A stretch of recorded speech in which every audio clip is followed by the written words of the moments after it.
Hey everybody, it's Brian reporting to you about the book Punished by Rewards. Oops. Alfie Kohn. The trouble with gold stars, incentive plans, A's, praise, and other bribes. Very interesting book. I think what first attracted me to it was reading, a blurb online about, I guess, the central premise that we live in a society that is largely structured around measuring actions, measuring outcomes, and rewarding them, incentivizing them, or punishing when we don't get the performance that we desire or want. This shows up in school environments, it shows up in work environments, and even in parent-child dynamics. And the book kind of very nicely, serves up the central premise, and then it kind of goes into deep dive and support in an academic way of those three key areas. One of the things that kept rattling around in my mind as I was moving through it, and it's 256 pages long and 13 hours on audiobook, so I kind of toggled back and forth between reading and listening so that I could do it while I was commuting. And the one thing I'll say is that while it is a very academic approach, the gentleman is very passionate, very knowledgeable, and sort of exudes an energy that kind of really demonstrates his commitment. So kind of speaking in the language that we do at MAOL, it's like he's committed to asking different questions about why and how our sort of habitual nature and habitual environment and context says that people are motivated by carrots or motivated by avoiding sticks. So in the spirit of punishment or rewards. A lot of this, was new for me as a concept, and as many of the MAOL topics are, from the perspective of being in an inquiry around something different. We're just living with the background music in many cases, and I am definitely, a part of this. I judge myself based on my to-do list and how many things are completed. I give myself gold stars. I speak in that language. And I'm constantly striving to produce results and to get rewarded or acknowledged, which I guess is praise, which is discussed as verbal rewards. And then you kind of get to the heart of two central ideas. One, are rewards really achieving the result that they appear to be, which is this notion of, do they make you want to work harder? Do they want you to create more outcome? Do they want to help enhance the delivery of better quality results? And Mr. Kohn over and over again basically debunks that concept.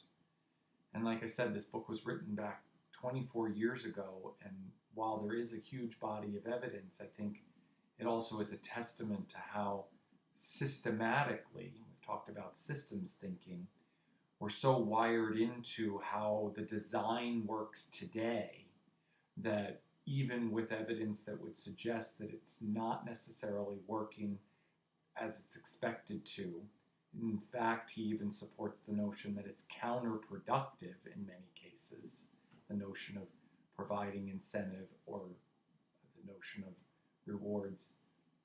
punishment. It's like it takes away motivation. So like central to this whole concept of behavior, what drives and motivates us as human beings, the intrinsic drivers and the extrinsic drivers. So intrinsically, I want to achieve something, and I think that just for the sheer interest in the subject, the topic, and my desired outcome, I am self-motivated and self-determined to get that done. Whereas extrinsically, whether it's I'm incented to do it because I'm going to get a bonus, or I'm going to get a gold star, or I'm going to somehow suffer punitively a punishment if I don't do it. It's just a very interesting sort of way to start to look at things. One example that kind of came up while we were talking about it, and there are many for me, but I even see in this new role with Asina that I've been feeling very motivated, very energized. I feel like I've been given a great opening, a fair amount of responsibility, but also a fair amount of autonomy.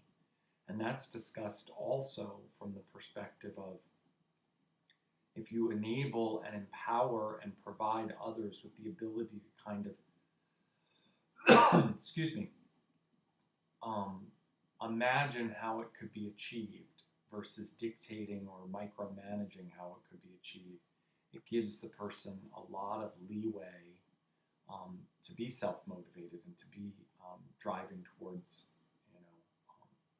a goal without saying you will get a $100,000 bonus if you do this.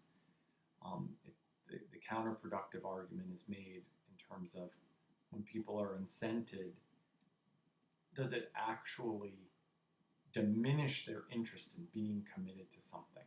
Or do they only look to do the minimum effort because they'll only act based on what is going to be rewarded or acknowledged? So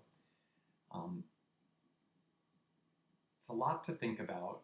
My example, I strayed a little bit, is that before moving full-time into diversity and inclusion work, I went to Cornell's School of Industrial Labor Relations in New York City to work on a professional certification in diversity management. And the core curriculum for that was 8 classes. You paid, you showed up, you contributed, and you completed those 8 courses, and you received the certificate. So I did that part. There was another level of achievement that was available, which was to get the letters after my name, CCDPAP, which stands for Cornell Certified Diversity Practitioner, Advanced Practitioner. And the requirements in order to get those letters were to take an exam, to do a project, to write a paper, and to take a certain number of continuing education classes. Not a ton of output required, but in the midst of everything else I had going on personally and professionally, it took a back burner. And then I just kept on hearing the voice that was like, you haven't done that, you haven't done that. Now, there wasn't anything really punitive in the sense that I wasn't being held back from opportunities, or I didn't perceive that. And I was maybe giving myself some demerits. So again, that psychology behind rewards and praise and achievement and punishment. But I wasn't incented enough to want to do it.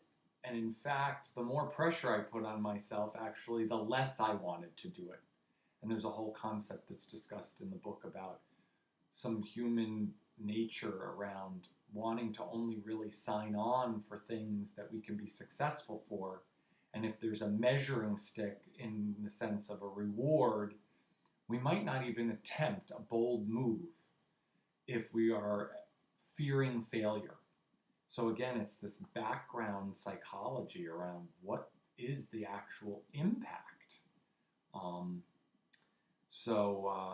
Yeah, it gave me a lot to think about. But I didn't ever finish that Cornell advanced practitioner status, and I guess I'm thinking that the incentive or the reward wasn't big enough to motivate me to take that action, and yet there's all sorts of perception, etc., that would suggest that that was the right thing to do.